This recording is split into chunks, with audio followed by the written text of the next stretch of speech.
కాబట్టి మన చుట్టూ ఉన్నటువంటి పరిస్థితులు అలనాడు దావీదు అవ్వచ్చు దేవుని బిడ్డలారా, ఈ రోజున మన పరిస్థితులు అవ్వచ్చు. మన చుట్టూ ఉన్నటువంటి పరిస్థితులన్నీ ప్రమాదకరమైనటువంటి పరిస్థితులు.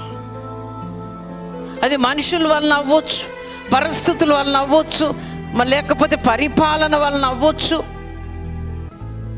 ఉద్యోగం అవ్వచ్చు, వ్యాపారం అవ్వచ్చు. మరి ఏ విధంగా చూసుకున్నా మన చుట్టూ కూడా అలాంటి పరిస్థితులు ఉంటాయి కూడా. అందుకే ఇక్కడ దావీదు చాలా బాధతో అంటున్నాడు, అయ్యా నేను చాలా ప్రమాదంలో ఉన్నాను. ఈవెన్ ఈ యొక్క జూయిష్ కింగ్డమ్ అంటే ఆయన చుట్టూ అనేక మంది యూదులు కూడా ఉన్నారండి. He has even Jewish enemies అని చెప్పాలి.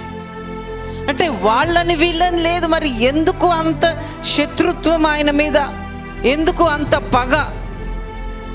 అదొకటే కాదు, ఇప్పుడు ఎవరెవరు గుసగుసలాడుకుంటున్నారట ఆయన మీద.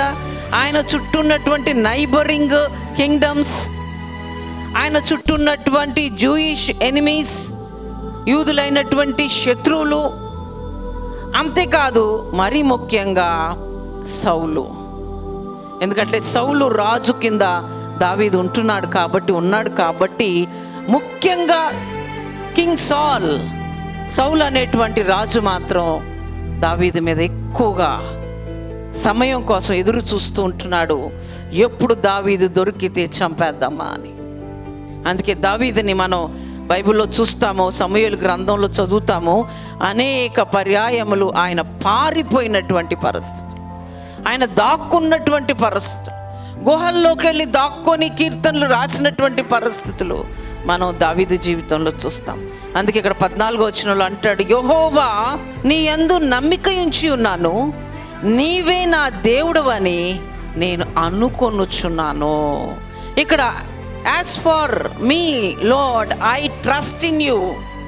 దేవా నా మట్టుకైతే నేను నీ యందు నమ్మిక ఉంచా.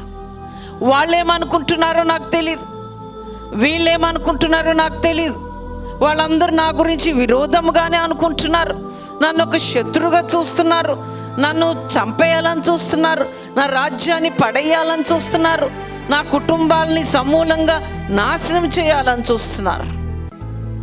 కానీ నేనైతే ప్రభువా నీ యందు నమ్మిక ఉంచి ఉన్నా. అందుకే మొదటి వచనంలో ఏమంటున్నాడు, యెహోవా నీ శరణుదొచ్చి ఉన్నాను, నన్నెన్నడూ సిగ్గుపడనీయకము. దేవుని నమ్ముకున్నటువంటి బిడ్డలు ఆయన ఎన్నడూ కూడా సిగ్గుపడనివ్వడం. నమ్ముతున్నారా ఈ సత్యాన్ని? దేవుని బిడ్డలారా, నువ్వు దేవుని నమ్మిన ఎడల నువ్వు సిగ్గుపడవు.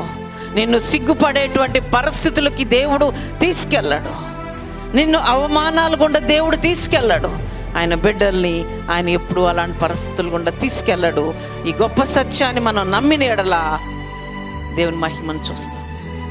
ఇదే అధ్యాయంలో 6వ వచనం ఒకసారి చూడండి, ఏమంటున్నాడు, నేను యెహోవాను నమ్ముకొని ఉన్నాను, వ్యర్థమైన దేవతలను అనుసరించు వారు నాకు అసహ్యులు. ఎవరు నమ్ముకున్నాడట? నేను యెహోవాని నమ్ముకున్నా. కష్టకాలంలో, శ్రమకాలంలో, అవసరతల్లో, మనకు కావలసిన ప్రతి అవసరములో నమ్ముకుంటున్నారా దేవుణ్ణి?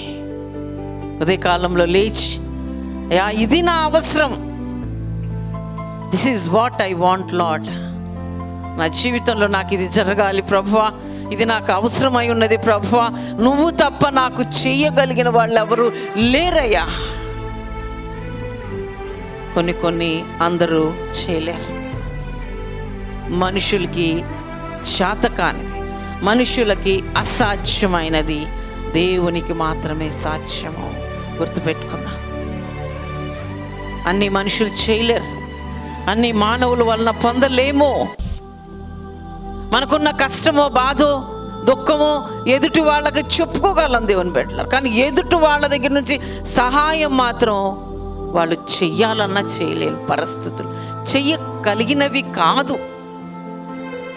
నీకు ₹1 కావాలంటే ఇస్తారు, ₹10 కావాలంటే ఇస్తారు, ₹100, ₹1000 కావాలంటే కష్టపడి ఎక్కడో చోట తెచ్చిస్తారు. నా ఒంట్లో షుగర్ ఉందంటే ఏం చేస్తారు? వాళ్ళు ఏం చేయగలరు? అయ్యో హాస్పిటల్కి వెళ్ళండి.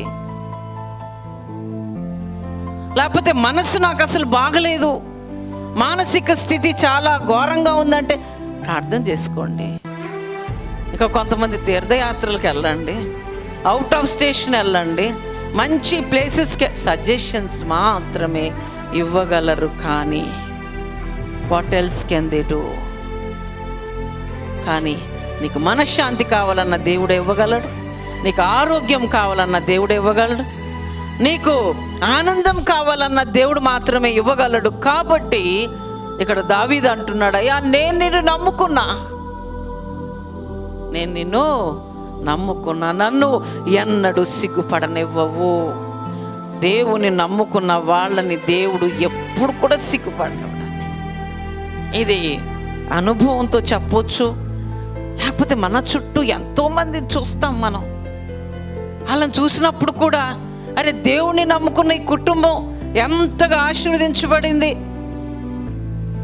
ఎంతగా ఆశీర్వదించబడింది అని చెప్పి చెప్పుకుంటున్న కుటుంబాలు కూడా మన చుట్టూ చాలా ఉంటాయి. మాకు తెలిసిన ఒక కుటుంబం ఉంది, మా సార్ ఎప్పుడు మెన్షన్ చేస్తూ ఉంటారా వారి గురించి.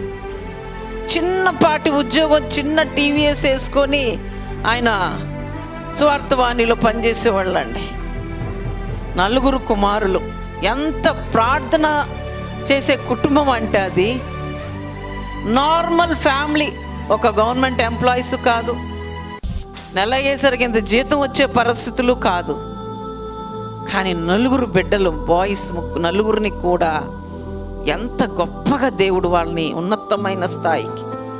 ఒక కొడుకేమో డాక్టర్, ఒక అబ్బాయి ఏమో ఇవాళ అమెరికాలో ఉన్నాడు. 2 కుమారుల్లో ఒక కుమారుడేమో ఐఏఎస్ ఆఫీసరో లైక్ సంథింగ్ అలాంటిదేదో, ఇంకొక అతను కూడా అలాంటి గొప్ప జాబ్స్. 4 కూడా. అంటే మా అయ్యగారు అంటూ ఉంటారు ఎప్పుడు ఆ ప్రార్థన, ఆ కుటుంబం చేస్తున్న ప్రార్థన, వారి ప్రార్థనా జీవితం నాకు తెలుసు. ఎందుకంటే ఈయన సువార్తవాణి రేడియో స్టేషన్లో ఆ రోజుల్లో ఉన్నటువంటి వ్యక్తి కాబట్టి. అలా చెప్పుకోవాలంటే చాలా కుటుంబాలు ఉన్నాయి. వాళ్ళు కేవలము భక్తి అనేటువంటి పునాదుల మీద వారి జీవితాలను కట్టుకున్నారు. దేవుని శక్తి అనేటువంటి పునాదుల మీద వాళ్ళ యొక్క జీవితాలు నిర్మాణించుకున్నారు. వాళ్ళు దేవుని కోసం బ్రతికారు, దేవుని ఆశ్రయించారు, దేవుని మాత్రమే నమ్మారు. కాబట్టి వాళ్ళని దేవుడు ఎప్పుడు కూడా సిగ్గుపడనివ్వలేదు.